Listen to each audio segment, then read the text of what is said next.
اس میں انہوں نے پی ٹی آئی کو تو وہ کچھ نہیں، چونکہ وہ پرائیویٹ پارٹی ہے اس کے اوپر تو عدالت ریٹ میں کچھ نہیں کر سکتی، تو عدالت نے وزارت داخلہ کو کہا تھا کہ آپ جو شنگھائی تعاون تنظیم ہے اس کو پرامن کرنے کے حوالے سے ہر صورت جو اپنی ذمہ داری ہے وہ نبھائیں، اور اگر کوئی مظاہرین ہے تو ان کو باہر کہیں پہ کوئی جگہ مہیا کریں۔ ایک بات آپ یاد رکھیے گا کہ کبھی بھی عدالتیں آئین کی میں دیے گئے جو بنیادی حقوق ہیں، عدالتوں کا کام ہوتا ہے آرٹیکل 199 میں آئین میں دیے گئے بنیادی حقوق کا تحفظ کرنا۔ کبھی عدالتیں کسی کا بنیادی حق نہیں کہتی کہ یہ ان کو حق نہ دیا جائے، یہ عدالتیں نہیں کہہ سکتی۔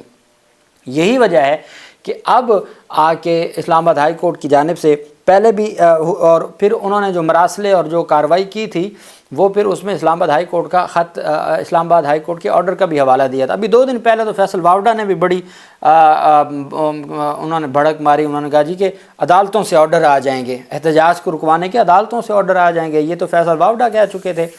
اچھا، یہ درخواست دائر کی گئی ہے تاجروں کی جانب سے، یہ وہی تاجر ہیں جنہوں نے اس وقت درخواست دائر کی تھی۔ وکیل ان کے رضوان عباسی ہیں جو سائفر میں سرکار کے وکیل، عدت نکاح کیس میں خاور ماں نکاح کے وکیل، اور اب یہاں پہ وہ وکیل ہیں تاجروں کے۔ اب آپ کو اندازہ ہو گیا ہوگا کہ تاجر کون ہے۔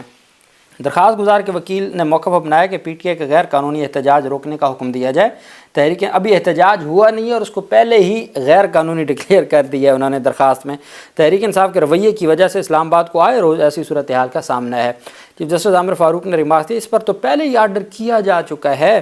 عدالت نے کہا کہ چلیں اس کو دیکھ لیتے ہیں۔ اب عدالت نے جو تحریری حکم نامہ جاری کیا، عدالت کی جانب سے کہا گیا کہ یہ ریٹ پٹیشن ہے 3597/2024 Asad Aziz versus government of Pakistan through the instant petition the petitioner seeks, Raja Rizwan Abbasi وکیل ہیں، seeks direction to respondent number 1 government of Punjab to take appropriate measures to restrain respondents number 5 and his party workers from holding unlawful protest in the Islam Abad capital territory، کہ جناب والا وفاقی حکومت کو اور آئی جی اسلام آباد کو اور اسلام آباد انتظامیہ کو کہیں کہ وہ پاکستان تحریک انصاف کو روکے کہ وہ اسلام آباد میں احتجاج نہ کریں۔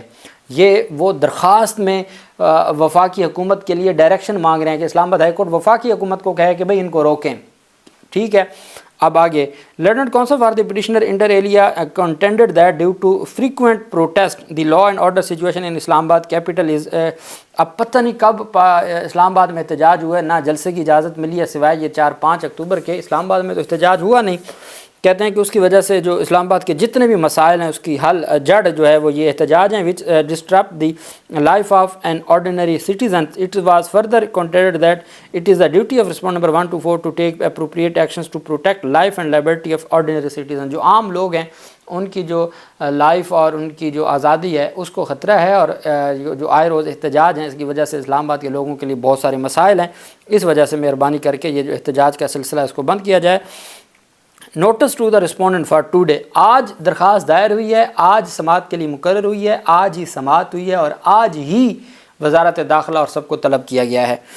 Notice to the respondents for today, let respondent number 2 to 4، 2 ہے محسن نقوی، 3 ہے اس میں چیف کمشنر اسلام آباد، 4 ہے آئی جی اسلام آباد، ان سب کو as well as secretary and minister of interior جو in person along with chief secretary and I G I C T. اب پتہ نہیں چیف سیکٹری کون سا ہوتا ہے اسلام آباد کا، تو چیف سیکٹری کو بھی اور آئی جی کو بھی بلا لیا گیا ہے، اور وزارت داخلہ کو بھی وزیر داخلہ کو بھی بلا لیا گیا ہے، سیکٹری داخلہ کو بھی بلا لیا گیا ہے، اور یہ کچھ دیر بعد سماعت ہوگی۔ تو یہ صورتحال ہے، اسلام آباد ہائی کورٹ میں یہ درخواست دائر ہوئی۔ اب اس میں جو میری رائے کے مطابق عدالت میکسیمم یہ کہہ سکتی ہے کہ ان کو جو احتجاج کرنا چاہتے ہیں ان کو اسلام آباد کے باہر کوئی جگہ پرووائڈ کی جائے اور اسلام آباد کی سڑکیں بند نہ کی جائیں، وہاں رکاوٹیں نہ کھڑی کی جائیں، میکسیمم یہی ہو سکتا ہے۔ اب وہ رکاوٹیں کیسے نہ کھڑی کریں گے؟ رکاوٹیں تو انہوں نے کھڑی کرنی ہے، اجازت پہلے بھی نہیں تھی، عدالتی آرڈر بھی آ جائے گا تو آئین اور قانون اس کے حوالے سے بڑا واضح ہے۔ اب دیکھنا یہ ہے کہ جو معزز ہماری عدالت ہے وہ اس حوالے سے کیا فیصلہ دیتی ہے۔ دوسری طرف آپ کو یاد ہوگا پاکستان تحریک انصاف کے پاکستان تحریک انصاف کے نشان پر جو آزاد نشان ملے تھے، عادل بازئی انتخابات لڑے NA 262 کوئٹہ سے، اس کے بعد ایک جعلی وہ کہتے ہیں کہ فیک ایک بیان حلفی دیا گیا پارٹی میں شمولیت کا، نون لیگ میں شمولیت کا۔ الیکشن کمیشن نے عادل بازئی کی نون لیگ میں شمولیت کو قبول کیا، نون لیگ کا ان کی نوٹیفیکیشن جاری کر دیا، قومی اسمبلی نے ان کو نون لیگ کا ڈکلیئر کر دیا، اور وہ تب سے لے کے آج تک گنتی میں نوٹیفیکیشنز میں اسمبلی ریکارڈ میں، الیکشن کمیشن ریکارڈ میں وہ نون لیگ کے ہیں۔ بجٹ اجلاس ہوتا ہے جس میں آرٹیکل 63A کہتا ہے کہ آپ نے پارٹی پالیسی کے مطابق دینا ہے ووٹ، اس کے اوپر ووٹ نہ دیا عادل بازئی نے۔ عادل بازئی کا گھر، اس کا جو مختلف پلازے تھے، ہر چیز گرا دی گئی، لیکن وہ عمران خان کے ساتھ کھڑا رہا۔ اس نے کہا کہ میں عمران خان کے ساتھ تھا اور کھڑا رہا۔ اس کے بعد 26ویں یعنی ترمیم آ گئی، اس نے ووٹ نہ دیا۔ اس کے بعد 2 ڈسکوالیفیکیشن ریفرنس تھے جو نواز شریف بطور پریزیڈنٹ پارٹی ہیڈ، جو آج سپریم کورٹ آف پاکستان میں سوال تھا کہ پارٹی ہیڈ آرٹیکل 63A کے تحت ڈائریکشن دے سکتا ہے ممبران کو یا پارلیمانی ہیڈ دے سکتا ہے، جس کے اوپر اب نوٹس جاری ہوا ہے۔ تو بطور پارٹی ہیڈ نواز شریف نے ڈسکوالیفیکیشن ریفرنس دائر کی ہے، وہ وہاں پیش ہوا۔ اس نے کہا جناب والا میں نے کبھی مسلم لیگ نون جوائن نہیں کی، مسلم لیگ نون کا میرے بیان حلفی وہ جعلی ہے، اس کو فرنزک کروا لیں، یہ فراڈ کیا گیا ہے، یہ فورجری کی گئی ہے، اور جن لوگوں نے یہ کیا ہے پارٹی سربراہ سمیت ان کے خلاف کارروائی کریں، فراڈ کی، بجائے اس کے کہ آپ مجھے ڈسکوالیفائی کرنا چاہتے ہیں۔ الیکشن کمیشن نے فیصلہ محفوظ کیا تھا۔ آج 3 بجے الیکشن کمیشن نے فیصلہ سناتے ہوئے جو نوٹیفیکیشن کے مطابق نون لیگ کے ایم اے نے عادل بازئی N 262 سے ان کو ڈی سیٹ کر دیا ہے، ان کو نااہل قرار دے دیا ہے، ان کی سیٹ کو خالی قرار دے دیا، اور اب وہاں پہ دوبارہ الیکشن ہوں گے۔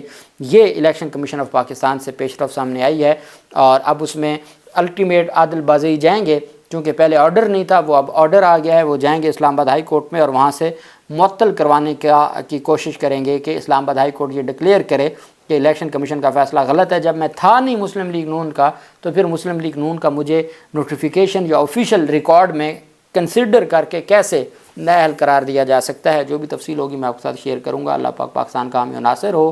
بہت شکریہ۔ اللہ حافظ۔ پاکستان زندہ باد۔